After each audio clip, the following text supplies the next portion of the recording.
There was a lot of L takes this week. Yeah. Oh, well, we are fresh off of getting flamed for the most part. Yeah. They say Travis Scott's La Flame, but I am La Flamed past tense. Primarily by Taylor Swift fans. Yeah. I think exclusively, actually. No, there were two people that started to roast us for other things. Okay. Because so we just by we I mean I without your knowledge made a Facebook for us. Yeah. And because when I posted my own stuff, I realized, oh, the views actually you get quite a few views. So I didn't know if people still used Facebook, but like we'll put the content out there. Surprisingly enough, we have like a couple of videos where it's over 500 views now. Oh, nice. So I posted all of our videos on there, and one dude started flaming us about the Craven the Hunter take. He's like, it looks gold. He said, yeah, well, you guys don't do anything with your life. Like, they're at least making millions. I was like, yeah, but that doesn't take away from the fact that they have bad. It's not good. I was like, dude, the only thing that they've really done that's good is animated Spider-Man films. And he was like, no, but you're wrong. I was like, yeah, okay. So I reported him.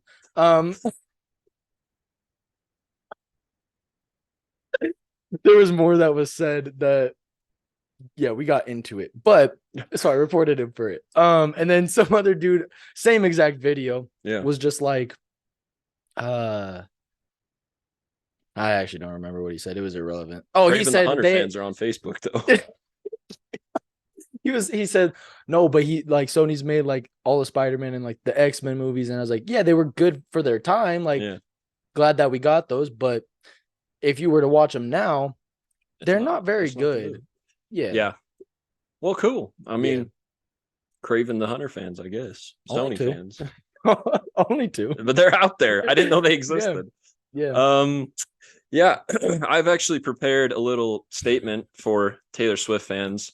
Because I actually love how passionate people were about music. Because like that's why we talk about this stuff, because we love it and we love talking about it, good and bad. Passionate and like takes that we don't really have, a lot of care for. But anyways, Taylor Swift fans, I really do love you. Like, I love how passionate you are about her music. It's actually really cool to see. However, I would challenge you, listen musically, come up with an argument, because we got flamed for a lot of takes. A lot of you defended us. A lot of you gave some hearsay of like your opinions or what you thought was better or worse. Musically, think about musically what makes it good or bad to you. No one ever defended her instrumentals, her production. No one ever mentioned her vocals. No one ever mentioned really her songwriting. They said like, oh, this was her peak songwriting, but like, I don't know. I just felt like people didn't really like give a whole lot of reasoning. So I do love that you love the music, and that's good for you, but just have an ear, ear for music. Listen and let us know what you think and why you think that, because that's really what, we were doing the episode for. Yeah. It really didn't help anyone's defense by saying that's why you live in a closet. Like, it's cheap in there. You say, look what you made me do is a bad song or whatever, and then someone goes, says the guy living in the closet. Yeah. Yes, I am the one that said that. So yeah, there's that. Anyways, I think it's time to move on from Taylor Swift though. We do have a little bit of an announcement. We came up with a little schedule for our next few weeks. Some stuff that we're pretty excited about, some special guests that are going to be joining us. Tentative to change based on, album pushbacks or movie dates, depending on when we're able to see what we see. Today, obviously, we'll cover Austin, the new Post Malone record, along with the finale of Secret Invasion. Next week, we're going to dive into Travis Scott's Utopia for a little bit, have a good discussion about that. August 14th, so 2 weeks from now, we're going to talk about the Barbie movie. Big cultural moment for the world, along with the Mammoth album by Wolfgang Van Halen. A little bit of rock and roll. We'll get into that. The 21st, our plan is to do the new Teenage Mutant Ninja Turtle movie and perhaps Gran Turismo, depending on what we're able to see when we're able to see those. And then the 28th, we're going to hopefully take a look at what we thought of Blue Beetle when that comes out, along with the new Joyner Lucas record. So Absolutely. Some exciting stuff coming up here in August. It's fun to finally have some releases. I feel like there's been a lot that's not happened for like a few weeks as we've been getting things going with the podcast. So it's going to be super fun to have all that coming up and have some fun discussions, hopefully. Yeah. I'm stoked. Yeah. You ready to talk some new music? Yes. For as much as I We spent a lot of time with the new Post Malone records, though not a ton with new music here, but there were some songs that caught my eye. First, the Drake and Central C song On the Radar Freestyle. I had high hopes for it. I thought like coming in with a little bit of energy and like a freestyle type delivery from Drake might be exciting. Central C's an artist that's obviously popping right now, getting his career underway and everything. But I was pretty disappointed, which I feel like has been the case with most of what Drake's put out. It didn't have I don't know. I feel like he lacks a lot of energy, even when he's trying to bring energy right now. I feel like, I don't know if it's just trying to be cool and trying to be suave, and that's where that lack of passion and delivery comes from. But just to me, like the peak of songs off of If You're Reading This, It's Too Late, or Nothing Was the Same, I feel like he had so much passion and energy when he approached a song. Even slower songs and even more moody songs, I feel like he still had that. I just feel like a lot of his music right now is lacking that kind of energy and passion. And I mean, it makes me a little disappointed, but it sounds like you enjoyed it a fair amount. So the only reason I didn't actually listen to that song because it's out. Yeah. I first saw it on TikTok and I only saw Drake's portion. Like that was the length of the video.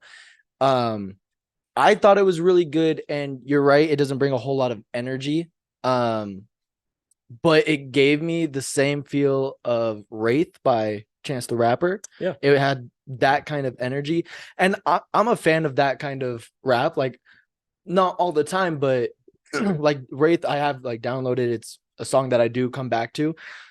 So this is, at least with Drake's part, like I said, I didn't listen to the whole thing, so I don't know if that's the entirety of the song. Yeah. But yeah, I didn't have a problem with it. I thought Drake's verse was good. I enjoyed it. Yeah, I thought it was cool. Fair enough.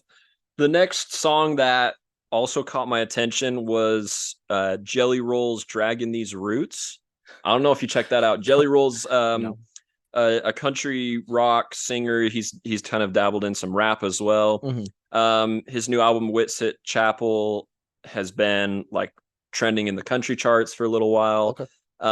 Anyways, I've just kind of been getting into a little bit of his music, and this new single's super good. Super good. Like he really brings that southern rock country vibe really heavily, and it works really, really well. He's got a lot of passion in his voice. He's got a unique sound. I love how he can blend these raspy, gritty vocals with such smooth, tender, ballad-like vocal performances on a song. Yeah. And anyways, this song just meshed all of that super well. Super cool. Loved the kind of message of your roots and kind of trying to overcome your past while still feeling like connected to it in some way. So anyways, I really like that song. Cool. Yeah. So I didn't really listen at all to any of the songs. I was able to listen to about 3 1/4, and by 3 1/4 I mean I listened to 3 songs, but only about half of all of them. Yeah. And then I was like, okay, next one I gotta hurry this up. You just gotta get a feel for it. Yeah. One that I'm sorry, but it's not good. It's really cheesy and corny. Was Extra by Lecrae. Don't know if you heard that one. I didn't, but that's about what I expect from his music. Yeah, like I don't see his releases all the time, and so to see him on New Music Daily was cool. And I was like, okay, like I'll quickly give this a little listen. Super corny. There was a line he said something like, "Chipotle, why aren't you giving me extra guac?" I was like, what does that have to do with anything, dude? Like, super stupid. Yeah, it just wasn't. The instrumental was super cool, very different, very unique, lyrically and song wise. Not good. Yeah, don't listen. Not the good stuff. No. I think the song that impressed me the most this week was Jealousy by Offset and Cardi B. Really? Yeah. And I'm not the biggest Offset fan. I think he's got great moments. Mhm. I'm not the biggest Cardi B fan, though I do understand her appeal to a lot of people. This song popped off for me. Wow. Like their flows were both super good. Cardi B has a spot where she's just chopping and flowing like nobody's business. Wow. And I was astonished. I was like, holy cow, is this like, am I really enjoying this much? She does have some weaker, corny moments, which I like. That's kind of her MO. She's known for like those cheesy tongue-in-cheek bars, which a lot of people like her for. To me, those were the weakest parts of the song because they didn't mesh really well with what they were both doing on either end of that. But yeah, I loved it. It was super cool. That was one that was in my queue. Like I haven't gotten to that one. I was impressed to like it as much as I did. Interesting. One that, I mean, for as short of a time that I was able to listen, there were two that really caught my attention, but this one, Blood on My Nikes with Denzel Curry and Juicy J. Yeah. Because that's old school hip hop to me. Like not old enough to where it's like Eminem's, like Prime Lil Wayne, not like those, but like 23, like the J's on my feet. That's what it reminded me of heavily. Yeah.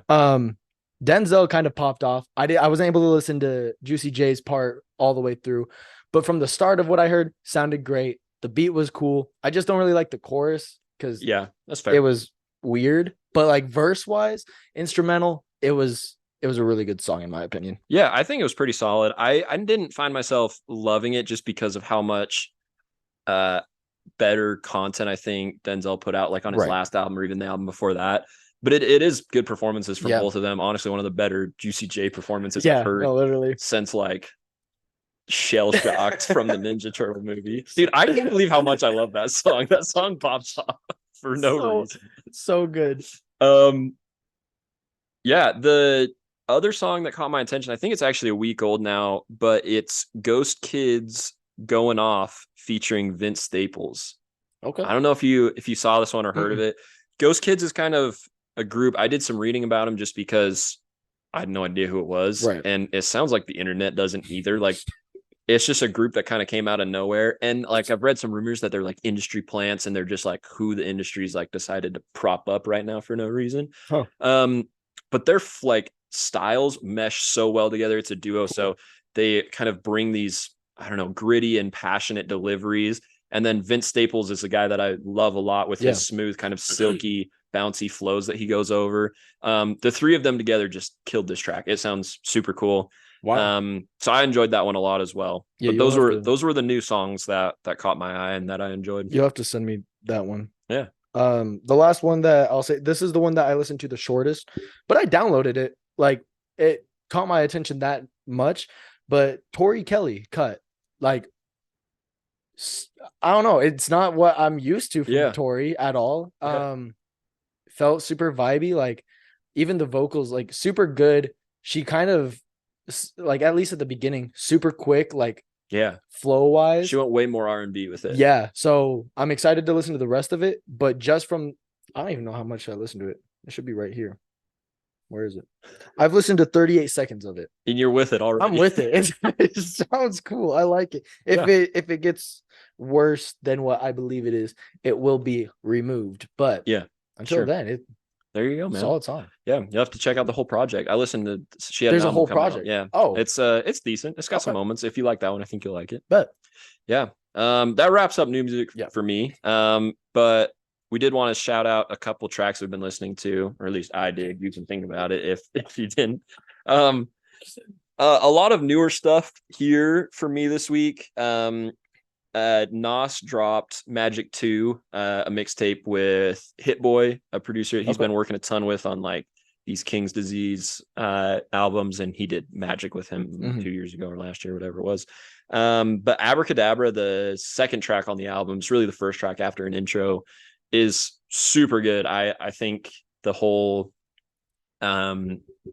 renaissance of his career is astonishingly impressive to me. Like, I don't know that I've ever seen anybody come back like that so far, like from when people say their peak ended, like, you know, dropping Illmatic and albums like that in the 90s and early 2000s, and people saying like, oh, you know, that was prime Nas, Right. to like dropping these King's Disease trilogy, being Grammy nominated pretty much every year, and then like this follow-up project, and basically like the whole, I don't know, vibe of the project is just like, yeah, this is just to keep you going until this next project that me and Hit Boy put out. Yeah. And like I was stoked to hear this one and loved it a lot. Yeah, that was one, like King's Disease 3 is one of the albums you sent me on my trip. And I'm pretty sure if it wasn't top 5 from the trip, it was like at least top 10. Like one of my favorite good. albums. Super good. So yeah. I also gave this Paramore record, This Is Why, another chance. Because I've been hearing like such great things about it, and I was not really impressed when it came out. Like it's recently? Yeah, it just came out this year. It's not like the last few weeks, but a couple months ago. Gotcha. And I enjoyed it a lot more this time. I think I just kind of had more open expectations for it. But Running Out of Time is like a track that's kind of popular right now. Yeah. And Figure 8 was another track that I enjoyed a lot, but I kept a lot of it this time through. I think, I don't know, I don't always vibe with Haley Williams' vocals on a lot of songs. I just think there's better vocalists, or vocalists that I prefer more, at least. Right. But I really like these ones from them. So super cool. And the instrumentals are great, which I expect from Paramore. Yeah. I'll have to go check that out. Yeah. The last track for me is Dial Drunk by Noah Kahan and Post Malone. It's a remix of, I guess, Noah had a track on his album called, Dial Drunk, and then it sounds like Post Malone kind of hopped on a little bit of a remix with it. That one, the one you were talking to me about the other day? Okay, yeah. I did listen to that one. Reminds me a lot vocally and sonically of a song that our good buddy Jonah Parks Music would do. Yeah, and I do agree. You listened to it? Because I listened to it. Yeah, because it ended up popping up on New Music Daily. They both have their like unique styles that differ, but like super cool. It was really good. It really just reminded me how much praise Jonah deserves. And like, he's definitely not getting the clout that he nedes from music right now, because the man's a god. He's a legend vocally. Literally. Yeah. Whenever I can, let me think. Whenever I tell somebody like new that doesn't know I do music, I always bring Jonah into the conversation. And then I always show songs that really show off his vocals, because they're some of my favorite parts. Like I don't even care when it's our song. I usually can't wait for his part. Yeah, because he's a legend. It's astounding. I don't think he's done like music lessons or like voice lessons, nothing like that either. So like crazy, crazy, naturally just amazing. Yeah. So, shout out Jonah. Shout out to our guy. But this Dial Drunk track, I feel like suits this new direction for Post Malone that he's done really, really well. The chorus and the lyricism just portray this super cool, unique story that I don't really know that I've heard portrayed in this way, at least. But yeah, I loved it. I've been listening to it a ton since it came out. Solid song. Yeah. Those are my tracks. So after looking back, you got some. I got some. Yeah. So the first one would be Amari by J. Cole. That's since the album dropped, that's been my favorite. That's a great track. Like his little breakdown right after like the Russell Westbrook bar, where it's like, I don't remember, and I'm not even gonna try to remember right now, but it's my favorite song off him, off his album. I don't know, it's just a vibe, plain and simple. I just really like it. I think that second verse, where I guess, is there really only one verse on that song? Anyway, the middle portion where he kind of changes that vocal range is crazy on the Amari track. It's I guess I know this part, but the whole section where he's like, eeny, meeny, money. Oh, you like that? Send it back, pigeon toe. Yeah, like that whole section I like a lot.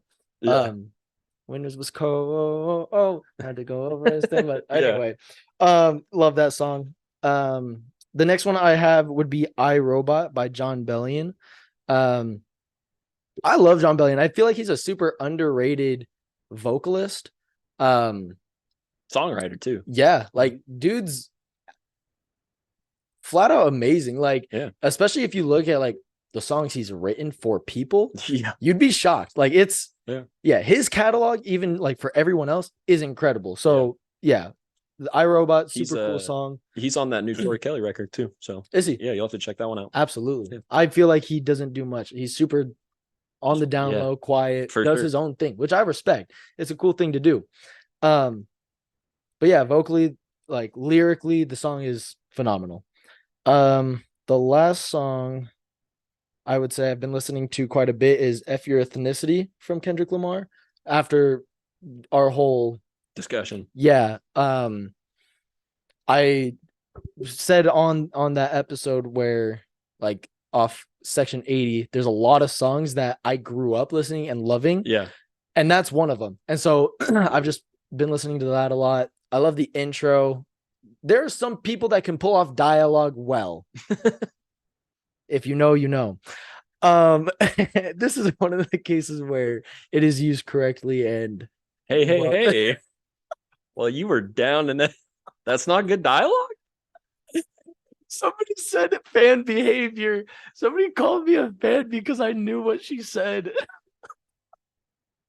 Oh, or you just turned on a radio at any point in the last 10 years. That would do it too. But anyways, back to your point. I love Kendrick does a very good job on harmonies that isn't himself, but using, I guess, choirs, or a multitude of people to sing choruses or have background harmonies. And in this song, he does that very, very well. Sure. It's one of, in my opinion, one of his better songs off that album. So cool. Yeah, so that's what I've been listening to. Nice. Well, I think that'll wrap up our little new music and what we've been listening to segment for the day. So we'll dive into this conclusion of Secret Invasion. We've seen the last couple episodes now. We won't spend a ton of time on this, I don't think. Probably not.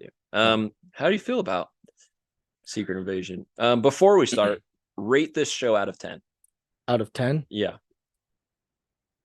For reference, I said Ms. Marvel was the worst thing I've ever seen in my life from shows. Okay. Somehow, this show has beat it for worst show. Yeah. So I'd probably say a 2. Okay. Maybe a 1. Yeah. 2 is pushing it. If 0 is I didn't enjoy a single thing in the show, this was a 1. Yeah. It's a 1. Absolutely. Yeah. Because there was moments where I was like, oh, hey. And then that was it. Yep. that was the entirety of my enjoyment. It's like, oh, hey, that was cool. Yeah. Okay. And then no. It's over. Yeah. Your 5 seconds of enjoyment it's per like episode. That South Park meme, and it's gone. Yeah.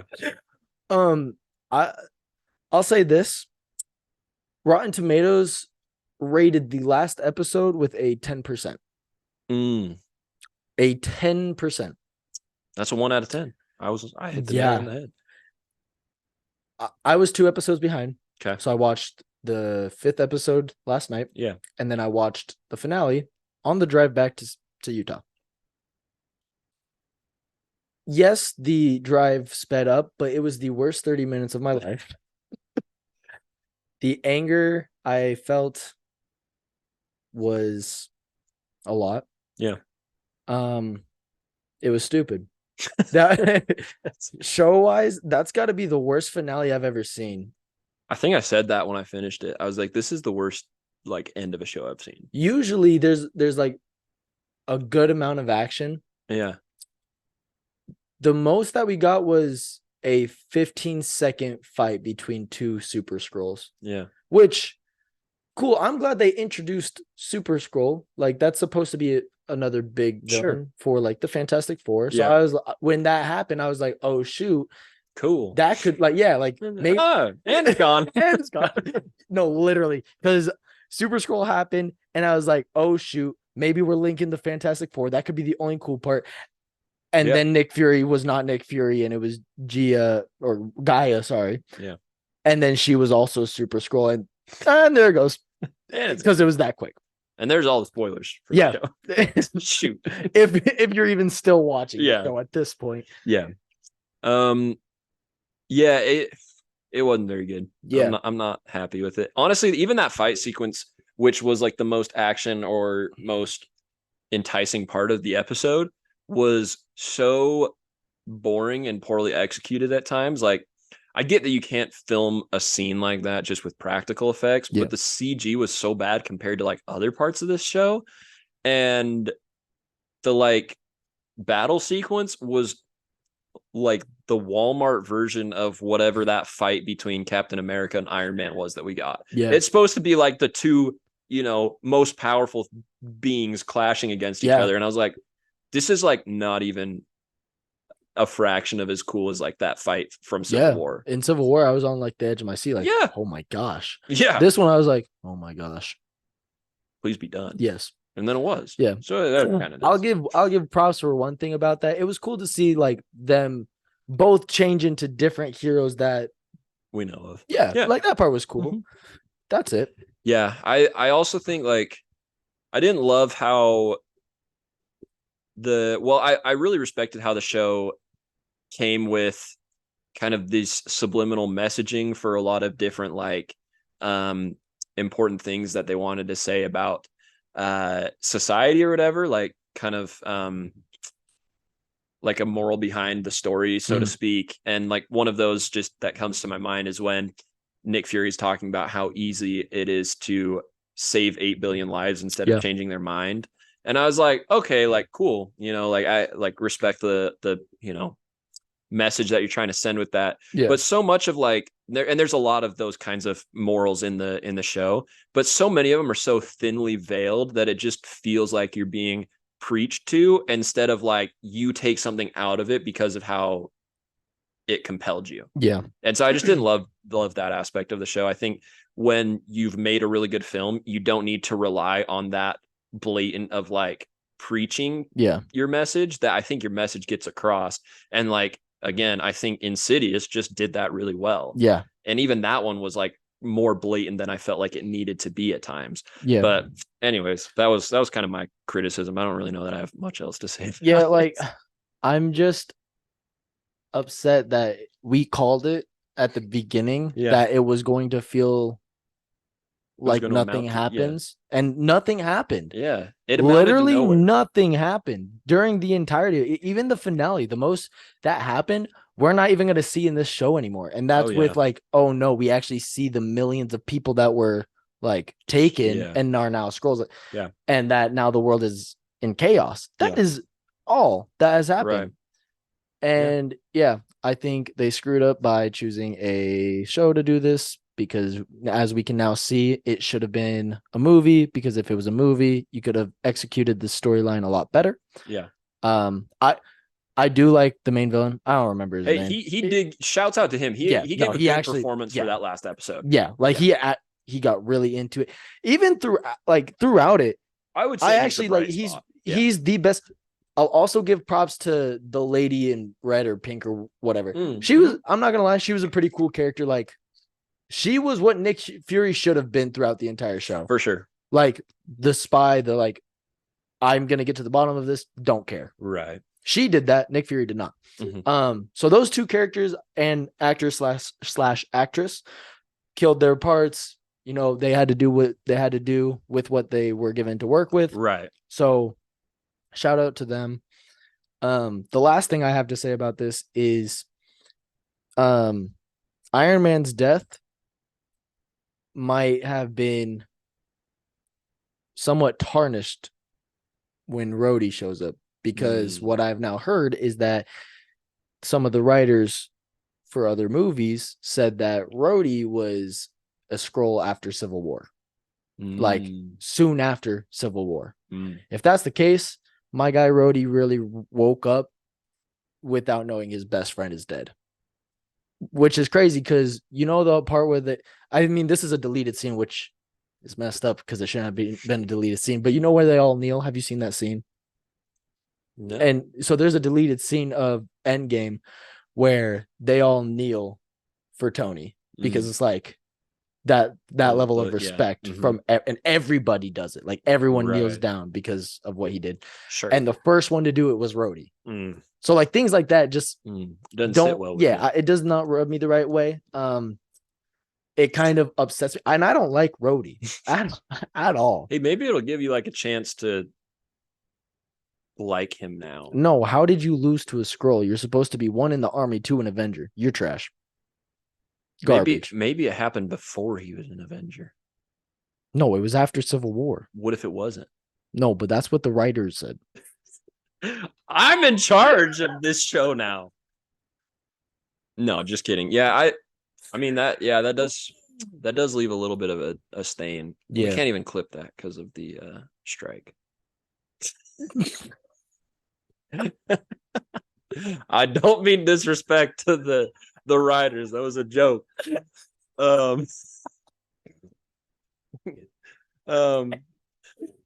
Anyway, you've been like, no, man, we're good. We're good. And now I've done joke. Now it's ruined. Okay. Ooh. Yeah. Trash show. Not very good. The end. Not very good at all. Anyways, let's move on to hopefully something a lot better. Yeah, happier topics for sure. The new Post Malone record, Austin, came out. Big day for music with Utopia dropping as well. Yeah. Other projects being Tori Kelly's and a bunch of singles coming out. Yeah. Super cool day for music. We're not going to talk Utopia at all. Just going to save that for next week. But this Post Malone record, quite a bit of new direction for him. Yeah. Not really new if you're a fan of his. Like, I think the sound if you really have been following his discography. If you're a hip hop head or if like you just know him from the hits, might be different. A little bit of a different spin for him. Yeah, how did you feel about this record? Before we get into it, I'm gonna let you know right now, it could be, but right now it is number 2 for me for the year, album of the year. Really? Number 2. Yes. Wow. After you had Rush first. Yeah, and that's still where Rush is right now. Okay. Obviously, like once we get closer to the end of the year, I'll start listening to what I have as candidates or like top 10 or whatever. Yeah.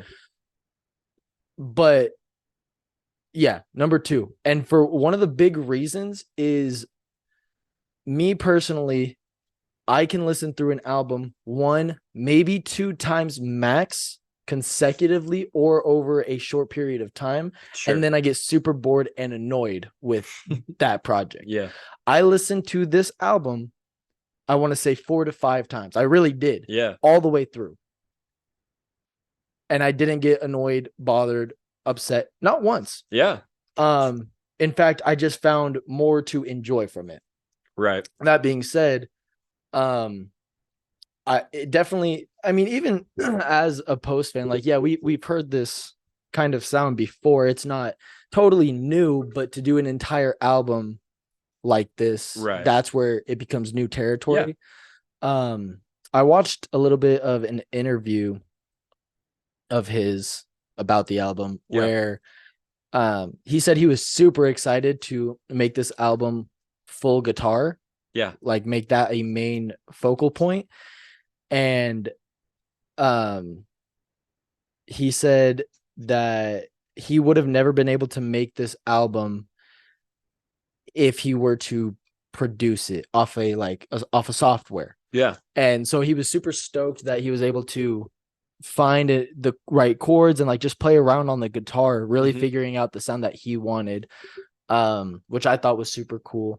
I think as a whole, it's kind of like 12 Karat Toothache, but more so in a sense that I feel like now all of it is out. Like he talks about everything that he's gone through, how he's been feeling. Yeah. Both like the highs and the lows. Sure. How he feels after fame and drugs and alcohol, now to having a child and slowing down. And as he says, like, stop and smell the roses. So like, I feel like throughout now his discography, we really get the entirety of his journey. Like, I feel like he's really taken the audience along with that after hearing this one. Yeah. Which sucks because now it sounds like we're at the end. That's what sucks. It sounds like a little bit of a retirement. Yeah, album, to be it honest. really does. Yeah. And he even said, he's like, I think the near is nigh. Like in the interview, I was like, don't say that. I don't have money to see you yet. Don't say that. Yeah. So, but that's my basis of the review. For sure. I think the influences in this album are super cool, and I picked them out right away. And then like listening to that interview as well, hearing the influences of like instrumentals from the Beatles or from Led Zeppelin are super prominent and super cool to hear. Yeah. I will say like this album totally Well, not totally, but I guess in a rap sense, totally diverges from the rap that he's done in his career. I think Yeah. every album has had rap performances, however many is, another question. But like this album doesn't really have any rap performances on it. It's got some hip hop instrumental pieces fused throughout it, but it's largely just like a folk country acoustic, maybe not country, but kind of an acoustic ballad set pop album, which I find very suiting for him. I think it fits him really well. I understand why like it wouldn't do well with the mainstream or with mainstream fans. Right. I listen through it and I don't hear what I would consider like radio hits or bangers, where I feel like you've gotten a lot of those on most of every album, from Congratulations and White Iverson to Better Now and Rockstar and Goodbyes and Circles and Sunflower to even I Like You off of this last project. I just and I could see some of these songs coming up just because of his popularity on like the radio or TikTok or wherever you might find them, but it doesn't have that appeal, which I really like, that he doesn't feel the need on this album to push out like a banger or a radio hit, because I think it just lets the music speak for itself. It's just black and white. It's just right there. If you like it, if you vibe with it, it's cool. If you don't, like, it's not for you, and that's cool. Right. So I found myself really enjoying it as well. I don't know that it would be top 2 for me. It is one of my more favorite albums that I've heard this year, though. It honestly makes me excited for now the rest of the year. It's giving me like a little bit of a energizing feeling, because we haven't gotten many good albums at all this year, to say the least. It's been a little bit of a dry year. It feels good to get something that good. Another huge thing that I loved, because he did so well with it, is he didn't use features. Like, there's not one feature throughout the entire album, and he executed it very, very well. Like 100%. Without doing, he didn't need help on verses or anything, which I found very interesting, I guess, because like you don't see that very often anymore. Like, it seems like I got to get at least one person that'll help. Like it's a little bit of a clickbait kind of thing. I got to put 21 on a song. Right. Yeah. And so it kind of bleeds into what you're saying, how it's black and white. Like, if you like it, cool. If you don't, whatever. But the music will speak for itself. Oh yeah. Boom. Definitely. There it is. So yeah, I think it's super cool how non-conformative it is to like a recipe kind of feel for a pop song. And I know there's like song structure and elements of like pop throughout it, but more so getting back to like that there's no attempt to just put out like a banger, what he thinks people are going to like, right? From like a mass perspective, so to speak. It's super in his own lane. It's music that he wants to make, and he's made it to sound, for the most part on this album, really, really good. Yeah. I don't really have a problem with any of the songs. Like, I did find honestly only one song that I didn't like, because it just felt weird and kind of off to me.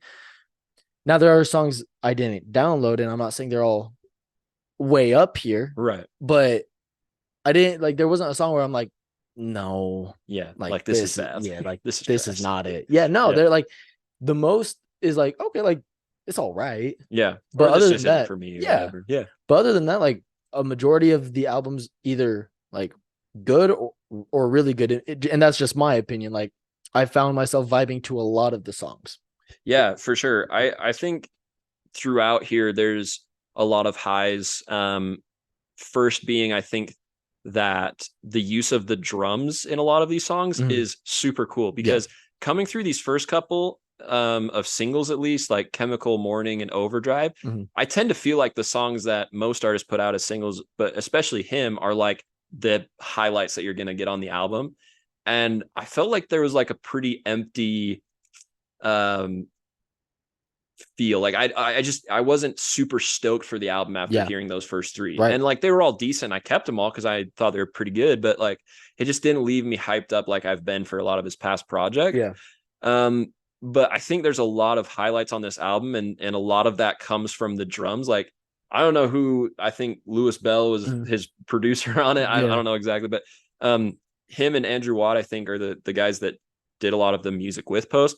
And the infusion of drums in a lot of these songs is super cool. Like it just hits at the right times. It's the right volumes. It's super well mastered and like meshed together to kind of complement those acoustic sounds, or when there is an infusion of hip hop or pop synths and that kind of stuff. Right. I think it just matches and brings all that together to these more climactic points, which without it probably would have been a little more bland. Yeah. I think instrumentally, it's also, I think that's another factor on why I have it so high, because instrumentally, it's very different, and you do get a lot of different feels from super acoustic to where it's mainly just the guitar off like his very first track, Don't Understand. Yeah.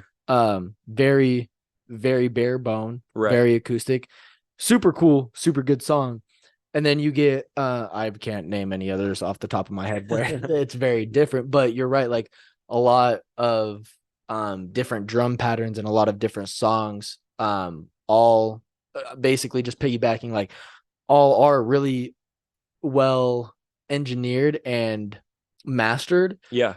Throughout the entire thing. And you do get a lot of like pop synth, and there is a lot of hints of country. I think there's one song where I felt more country than pop. I don't remember the name of it, but yeah, you just get a good variety that still feels like it's in its own lane and doesn't feel like it's overwhelming, like with what Lil Uzi did, where it's like boom and then boom, like two very different things, not at all in the same lane, does not mesh well together. But then here we got something that's very rounded out and very well put together.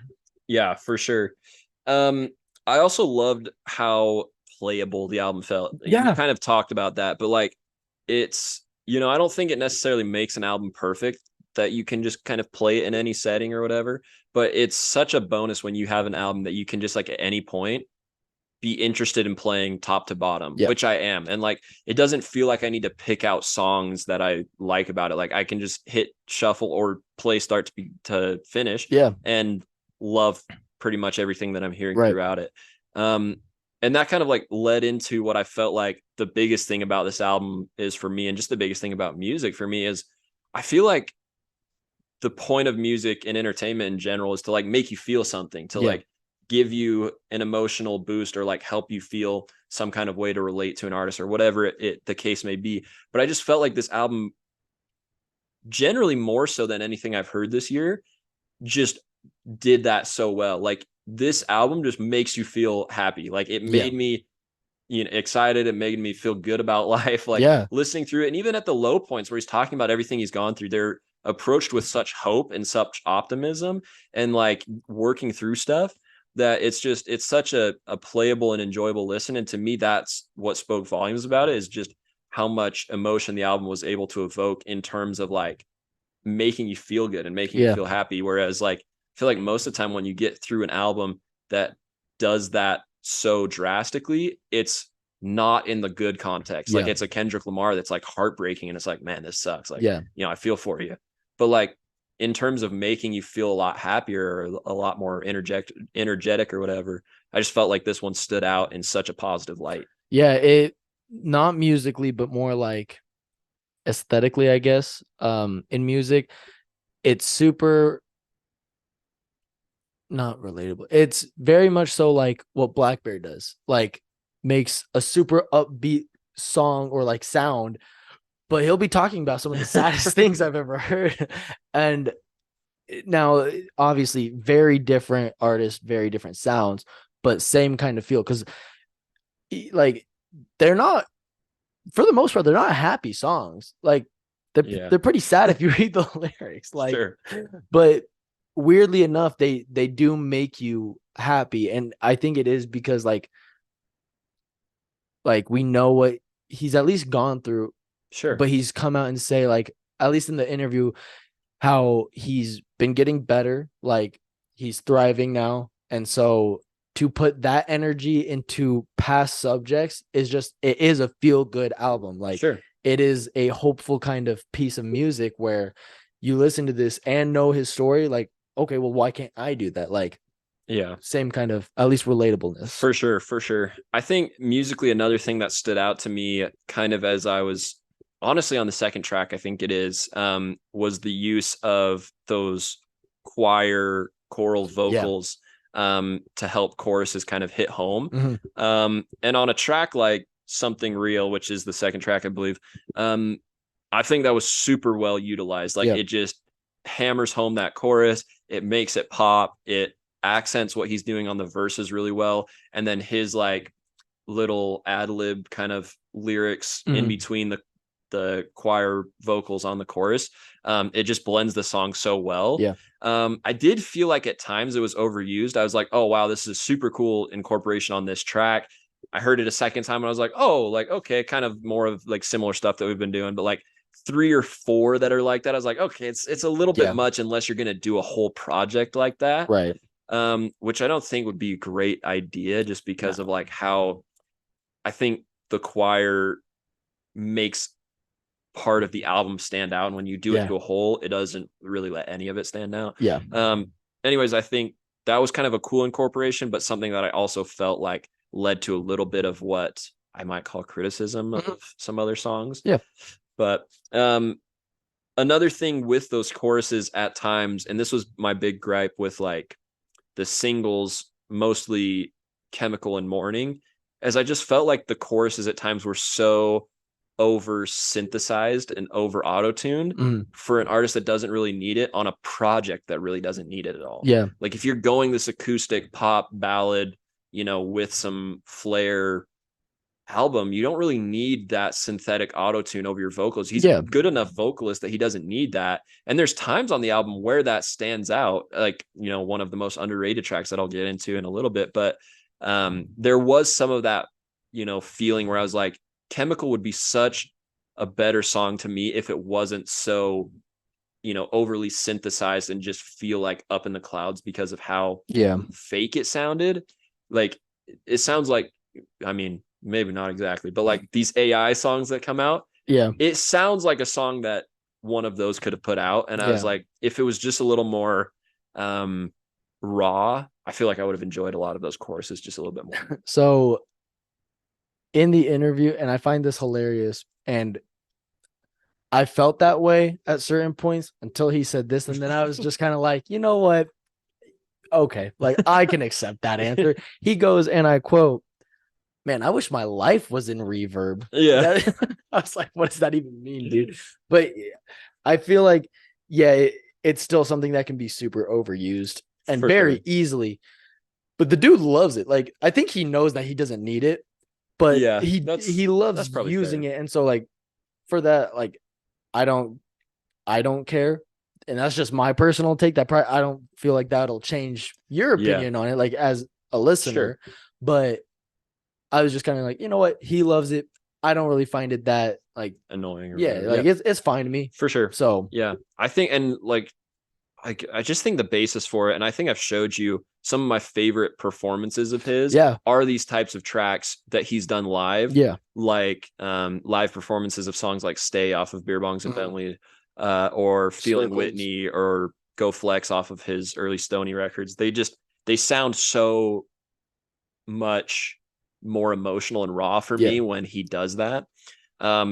I was just hopeful that this would be a project where he could let that stand out a little bit more than he has in the past with how much pop and hip hop he's done. But I do agree. I don't think it detracts from the album. I just think it would have added with it just would have made it better. Right, for sure. The other, like, I don't know if it's I guess it's a little bit of a critique, but the guitar playing and instrumentals were pretty cool for the most part. I love that he like wanted to play the guitar, and so he just went out and did it. However, I think when you're not the most talented guitar player, that leads to some pretty simple, non-standout guitar playing moments, to the point where it's like, if you weren't a fan of Post Malone's and didn't know he's playing guitar in every track, and that's super cool to me because I like, you know, being interested in what he's interested in, you wouldn't really notice the instrumental or think it's that cool. Like if you're just listening to it for the sound, you'd be like, okay, it's fine, it does the job, but it doesn't like stand out necessarily in a whole lot of originality. And so like I don't think he shouldn't have done the guitar. I don't think he shouldn't have done a whole album like that. I just think that was something that I noticed by doing that it didn't really make those guitar instrumentals especially stand out. I don't have anything to add off that. Just fair enough. Yeah. Yeah. Yeah. Yeah, like you're right. Like I think because knowing he was the one playing the guitar, Right. it's cool because Yeah. It's just cool. I feel like anytime an artist just broadens their music knowledge, whether that's like going into more depth of like music's history or picking up a new instrument or whatever it may be, Right. it's just super cool to see that because it really shows how dedicated an artist is. Yeah. But yeah, if you don't care, it just sounds like a pretty simple instrumental. For sure. It kind of reminded me of there was a video I saw of Machine Gun Kelly playing guitar in the studio for the song Paper Cuts off of his last album, which is a pretty fine song. I think it's pretty decent, but he was playing, like, he was kind of making a big deal about like, does he even play guitar? And then he's like, I'm playing guitar right here. Yeah. For frame of reference, I think that's like a 3.5, 4 minute song. And I think I learned how to play it in like 5 minutes, and I suck at playing guitar. Like I'd never pick up a guitar, and I was like, oh, this sounds like decent. Like I can try to learn this. Yeah. I think it took like one YouTube video, and I was like, oh yeah. Okay, yeah. I remember that unlocked some memory. I remember you sending me videos of that. Like one day you were like, I'm learning paper cuts. And then like the next day or like 2 days after, you're like, I learned paper cuts. I could be on the stage. And then and you were playing it. And I was like, oh yeah, that he could play. That's pretty cool. And that's not a credit to me. It's just saying that it's a pretty simple guitar song. Anyways, but I also think that kind of level of instrumental quality made the album at times feel a little bit repetitive.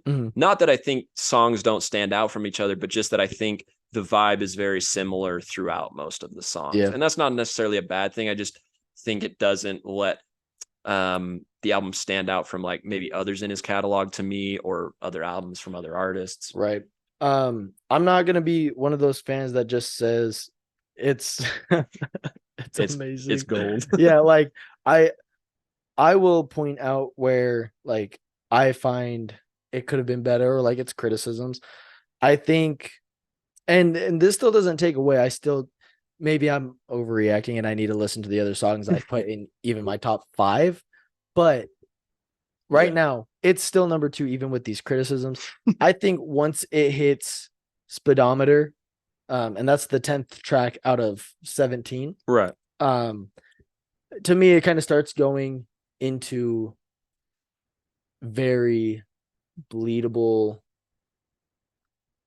songs. Yeah. Like they just kind of fade into each other. Sure. And that's not all of them. Like there are some that really do stand out. Things like Green Thumb and Texas Tea. Those are 2 that I think just kind of stand out as a whole from the album because they're very different. Yeah.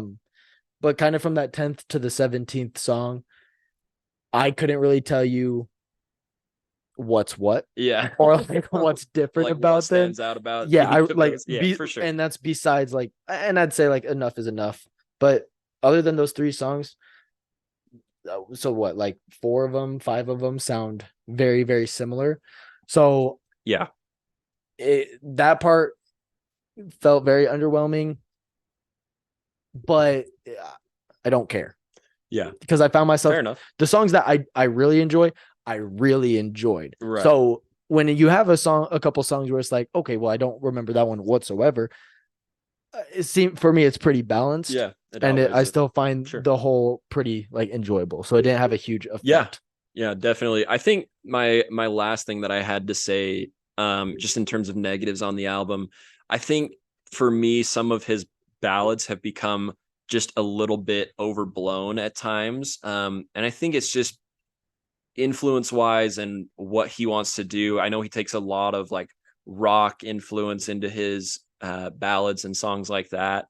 But I think of tracks like Reputation and Euthanasia, and even like Don't Understand, the first track on this album, as along with like some of the other ones on 12 Karat Toothache. I just think he attacks these songs with such raw vocal, like not necessarily like screaming, but just like these high powerful vocal performances that I Yeah. don't think he necessarily nails or don't necessarily suit his vocals all the time.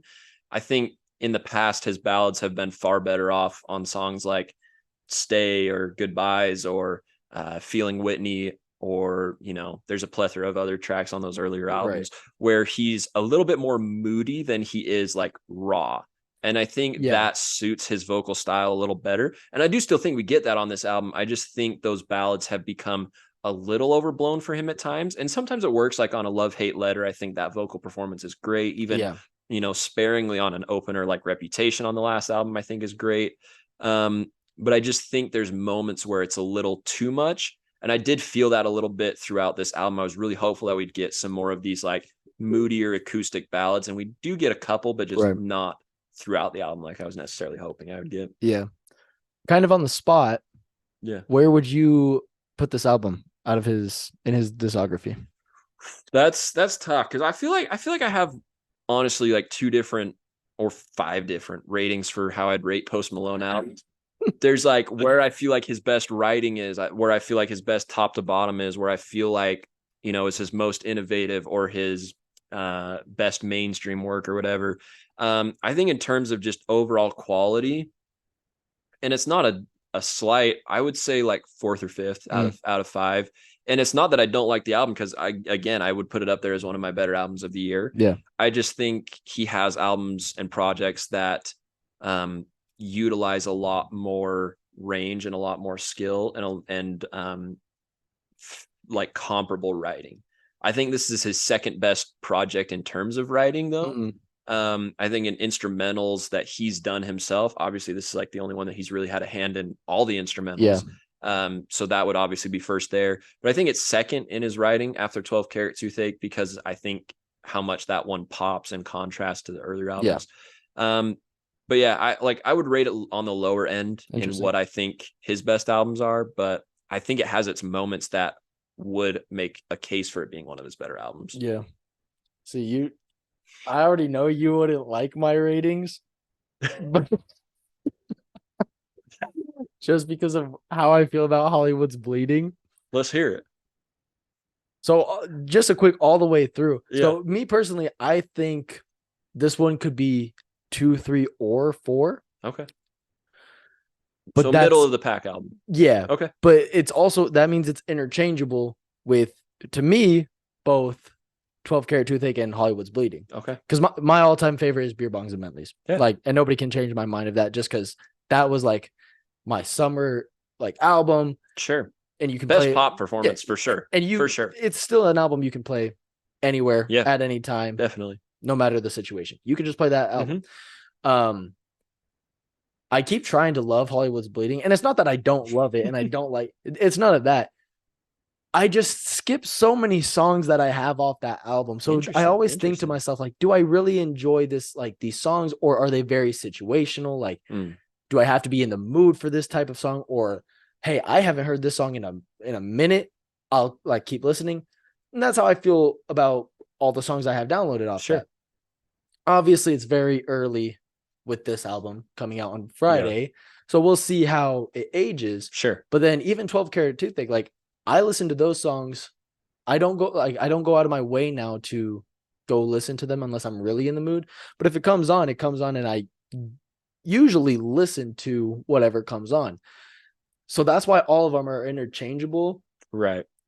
Because I don't know. Quality, because I would probably have a whole different list depending on what we're talking about. Yeah, I think he's such a unique artist in terms of how diverse his like even verse to verse or beat to beat on individual tracks is so unique that it's hard to like just come up with a concrete rating. And that's why I kind of say, like, I feel like I have 5 different ratings. If I'm talking best pop performances, it's easily not Hollywood's Bleeding, Beer Bongs and Bentleys. If I'm talking my personal favorite, it's probably Hollywood's Bleeding. If you're talking, you know, what you feel like the most he did for the industry was, or whatever, like most impactful album, is probably the debut Stoney and everything that did to mainstream like cloud, you know, R&B and pop, and however, you know, you want to put that. But anyways, it's tough to rate the band's discography, but but good to know. Good to know. I'd throw you on the spot since you did. I did that to you last week. So that's fair enough. I think I don't know if I have. Oh, I guess I'll rate the album out of 10. I would probably give it like a 7.5, which is right up there with like better albums that I've heard this year. Yeah. Without it being fairly close to a perfect album. Yeah, I gave it an 8. Okay. Yeah. Yeah. Just because of that last half of the album, like to me, that is still a big portion of what I would find in an album, obviously. So Right. for it to be that kind of forgettable to me, Fair that's enough. where it falls. Cool. We also have what we think are the best, worst, and most underrated tracks. Yep. What's your best? What do you think the best? Okay. So I said this before on podcast. Yeah. That I didn't think the 3 singles he put out originally were very good. Yeah. And I didn't download them. I listened through the entirety of it and didn't realize Morning was playing. And it's one of my favorite songs. And I read the lyrics and I was like, why is this song so good now? Like, why did I not really enjoy it when it first came? Don't know. Don't care. I love this song. Got it now. It's so good. I do have 2 though. I couldn't decide. I think that one is a more upbeat song, and that's why I enjoy it, even though it's not the greatest topic wise. Like it's more on the like, yikes, like because he says like throw a bottle at God and so that's a warning. Like, why are you beefing with God right now? Anyway, like but the other one is Don't Understand. Like writing wise, the opener. It's a beautiful song. Like, I don't have a problem for sure one of the best written songs on the album. I think to me, I thought the best song was Something Real, the second track, which I talked about a lot of the reasons why I love it so much. I think it just blends that acoustic with the powerful choir vocals with good lyricism, kind of coming off of like 12 Karat Toothache, and then that opener of talking about heartbreak, to getting into something that's literally saying like, give me something real. Like I'm sick of being numb. I'm sick of like fake relationships. I want something real in life now. A lot of it probably, having to do with this family situation now with being a parent, whatever. But I just think the blend of all of those styles is what I love most about Post Malone. And I loved kind of a little bit of a new direction for him personally with kind of incorporating that choir on the background, as well as kind of the uniqueness of some of the interjections that he makes lyrically. Like as the choir's kind of chanting that, give me something real. And he's like cigarettes so that I can breathe, like kind of contradicting himself at times, but like anyways. Solid song.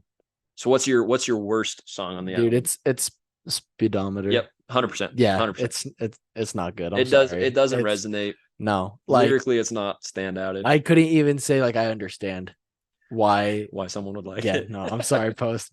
It's not a good it wasn't song, the move. I don't. It sounds like he's kind of trying to interpolate a little bit that Salt and Pepper song, like push it. Yes. And I was like, no, this doesn't work on this song. And like realistically, like that's a classic, but like it's a corny classic. It's not like And then like on top of that, I don't like how he says the word. He says speedometer. Like speedometer. Yeah, no, don't like it. No, it's speedometer. I don't care how it's spelled. We know it as speedometer. So say speedometer. Speedometer. Yeah, I think only artists like Eminem can kind of pull that off where you're twisting the word a little bit. Mainly because he kind of does it a lot quicker too. Yeah. It's not spee. No, it's not. No. Yeah, I would agree. I think that's the weakest track for sure, hands down. There was only 3 that I didn't keep. Really? Yeah, just because I loved a lot of them. That's crazy. Again, I don't think they're like standoutish, but they're just tracks that I would come back to each for their own individual reasons. That's crazy. Yeah, but anyways, Speedometer was like the first part of the album where I was like, this kind of sucks. Because I only kept 5. Really? Yeah. So that's crazy. Which is weird. I think we're just a little bit different in like our music listening, because like I know with Morgan Wallen's album, 36 songs, I kept 36. Holy crap. And that came out like early spring. Yeah. And so I've narrowed it down to 32. So I don't have 4 now. I don't know if that counts as narrowing down. Yeah. But I think you kept like 5 or 6. Probably. It's in both of our top 10s. Yeah. Like, or at least it was when we talked. So yeah. That's interesting. I do think it's just like difference in how we listen, but I'm also trying to be a lot more critical. I don't want a repeat of that Halsey album that you sent me. You were like, this is goated. And then I told you about it, and a year later, like, this sucks. what do you mean this is a good album? This sucks. And I was like, you told me this album's great. Oh yeah, so I think I'm a lot more, and I think having the podcast, it actually helps, like, oh yeah, me probably more than anyone, because now I'm watching a lot more movies and actually paying attention. Yeah, I'm just yeah, for sure. Anyways, so where do you find the most underrated song on this album? Another two. So this is actually one of my favorite songs, and I feel like if it don't got a star by it, then it can be considered underrated. Yeah, that's kind of especially with an album that came out on Friday. It's hard to find like an underrated cut. Yeah. So that's kind of my requirement for what has to be underrated. But Nova Candy, that's the first one. It's a good one. That one's really good. It's a good one. In fact, I tried to listen to the entire album and be the most hard on it. And so like I listened through, and that was the only one I downloaded. That was the first time. Yeah. Like for my first listen, that was the only one. And mind you, like I loved Morning. I loved Don't Understand. I loved these songs, but I wanted to make sure I loved them. Nova Candy. No, it was, I love this song. You're like, brilliant. It's mine. Yeah. I love that one too. Yeah. And then the other one was Too Cool to Die. I don't know. That one was just, it was a vibe. Yeah, that is a good one. For me, I found the most underrated song, and I hope it's not trending now because that'd be embarrassing. Okay, we're still cool. Green Thumb. I thought Green Thumb was super good. I think in terms of songwriting, it's a little cheesy. I can get why people like would be turned off by kind of the idea behind the song, but I think for him to it was a big step songwriting wise to make something that that deep into storytelling. Yeah, like a lot of his stuff is just like, a metaphor here, or like, like a double entendre here that's like kind of straightforward, like with my brothers, like it's Jonas, it's like that whole kind of thing. That's kind of like the deepest or like, best songwriting, which isn't saying a lot for him. But I just kind of love the storytelling aspect and how it kind of translated like through this journey through life, and kind of how different events in life mirror each other. And plus it's just so silky. It's so moody and melodic, the progression of it. I love how he matches up with the guitar chords. Like it's super cool. I found myself enjoying that one a ton, coming back to it a lot ever since it came out. So what's crazy to me is now it's a better version, but it's Lemon Tree Part 2. 100%. Yeah, but like it is a better version, right? Like, it's what I was hoping he would have done with Lemon Tree. Yeah, the moment I started hearing it, I was like, I'm listening to Lemon Tree. Luckily, it's a better part of Lemon Tree, but because that's another song I really just did not like. Yeah, that song is probably the song that made me hesitant about this album, because I was like, Post Malone going country would be not bad. Like he's got the talent for it. And then I heard Lemon Tree and I was like, better. Yeah. But yeah, I definitely think it was kind of like a better move from the same kind of idea of Lemon Tree. And honestly, like writing wise, Lemon Tree wasn't a bad concept. It just wasn't executed very well. And so I love that he was able to do that with this song a little bit better. Yeah, agreed. Yeah. Doesn't he talk to flowers in that one? Yep. I think in the interview that he says this might be the only song ever that someone talks to flowers about, or at least love song where someone talks to flowers. Yeah, it's anyways, all in all, I'd say it's a solid album. I understand why it's probably not going to get the hype that it probably deserves, in my opinion, why some people wouldn't enjoy it very much. But just for me, I think it really works, and that's like, it's really coming from a pretty objective place, because there's spots on the albums that I think suck. I think there's spots in 12 Karat Toothache that I think suck. But objectively, I do think in a different way from the past, it's a very good Post Malone album. Agreed. Yeah, I just enjoy it. It was good. Cool. Does that wrap up Austin for you? Yeah. Cool. I can finally listen to more music now again. Yeah. We'll be back next week with Utopia, Travis Scott. I'm very worried. Really? I haven't listened to any. I even saw someone New Music Daily and I said no. You said I'm out. So I'm very nervous. Yeah, it's going to be an exciting episode. We got some fun stuff planned for it. So we'll see how it goes. I'm nervous. Catch us. New episodes out on Mondays. Yep. See our clips. Please flame us if you're Taylor Swift fans. Let us know musically what stands out about her to you. Yeah. TikTok, Instagram, Facebook now. Facebook now. YouTube shorts and full versions are up on YouTube. Yeah. Is that it? I think Yeah. that's all of it. I might try. TikTok? Did I say TikTok? I don't know. I might be trying Twitter next. Okay. I think it's called X now. Oh, Yeah. excuse me. I think Elon Musk just changed it to X. He's a big XXX Tentacion fan, I guess. It's a weird world that we live in right now. It really is. Yeah. Oh, baby, I don't understand. Okay, that's gonna wrap up.